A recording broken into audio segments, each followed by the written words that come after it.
এই গণভোটের ভিত্তিতে যে ভোট, গণভোট, সেটা তো আইনের ভোট, সাংবিধানিক ক্ষমতার বাইরে। তো আইনের ভিত্তিতে যে ভোট তার মর্যাদা হচ্ছে সাংবিধানিক ভোটের পর। সুতরাং আগে সংসদে আসেন, তারপর আইনের ভিত্তিতে যে গণভোটের টেমপ্লেট হয়েছে সেটার মূল্যায়ন আমরা করবো, সম্মাননা করব। কিন্তু যতটুকু রাজনৈতিক সমঝোতার দলিল হিসাবে জুলাই জাতীয় সনদে স্বাক্ষরিত হয়েছে, গৃহীত হয়েছে, জুলাই জাতীয় সনদের প্রতি আমরা শতভাগ অঙ্গীকারাবদ্ধ। এটা রাজনৈতিক সমঝোতার দলিল, আমরা স্বাক্ষর করেছি। বরং যারা সমালোচনা করছে তারা স্বাক্ষর করেছে এই গত কয়েকদিন আগে।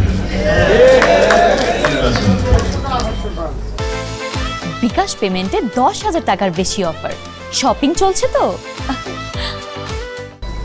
জাতীয় সনদের প্রত্যেকটি প্রস্তাব যেভাবে স্বাক্ষরিত হয়েছে, নোট অফ ডিসেন্ট সহ আপনারা সেই কিতাবটি হাতে নিয়ে দেখবেন। ওখানে বলা আছে যারা নোট অফ ডিসেন্ট দিয়েছে যে সমস্ত দফায়, সেই সমস্ত রাজনৈতিক দল যদি নির্বাচনী ইশতেহারে উল্লেখপূর্বক জনগণের ম্যান্ডেট প্রাপ্ত হন, তাহলে তারা সেটা বাস্তবায়ন করতে পারবেন। ইতি মাননীয় প্রধান উপদেষ্টা এবং অন্যান্য উপদেষ্টা যারা এখানে সংস্কার জাতীয় ক্ষমতা কমিশনের সদস্য ছিলেন, তাদের মধ্যে পরে কেউ কেউ উপদেষ্টা হয়েছে, তারা সবাই স্বাক্ষর করেছে। রাজনৈতিক দল সময়ের মধ্যে অধিকাংশ স্বাক্ষর করেছে, 4টি দল স্বাক্ষর করতে পারেন না বিভিন্ন কারণে, পরে তাদের মধ্যেও 2-1টি দল স্বাক্ষর করেছে। কিন্তু যারা বেশি সমালোচনা করছে তারা স্বাক্ষর করেন নাই। তারা নির্বাচনের পরে সুবিধা বুঝে তাও একটা নোক্তা লাগিয়ে সই করেছে।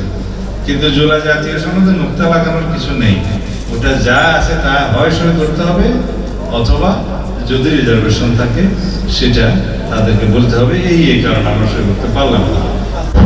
একদিকে বলবে আমরা স্বাক্ষর করেছি, আর একদিকে বলবে আমরা স্বাক্ষর করেছি তবে বলেছে যে হ্যাঁ আমরা ওই ধারাগুলো মানে অনেক কথা যারা বলে। আর যারা এখন বিরোধী দল, বৃহৎ বিরোধী দল, তারা বলছে জনরায় অনুসারে জুলাই কি যেন সংবিধান সংস্কার পরিষদের সদস্য হিসেবে শপথ নিতে হবে, দেরিতে হলেও নিতে হবে। কিন্তু বক্তব্য হলো এগুলো গায়ের জোরে। আমরা এই পর্যন্ত সংবিধান মেনেই এই পর্যন্ত এসেছি এবং সংবিধান মেনে চলছি এবং সামনেও সংবিধান মেনে চলা। কিন্তু আমাদের বক্তব্য ছিল যদি গণভোটের রায়কে আমরা সম্মান দিতে চাই, জাতীয় সংসদে আগে যেতে হবে, সেখানে আলাপ আলোচনা করতে হবে, আইন প্রণয়ন করতে হবে, সংবিধানে সেটা অন্তর্ভুক্ত করতে হবে।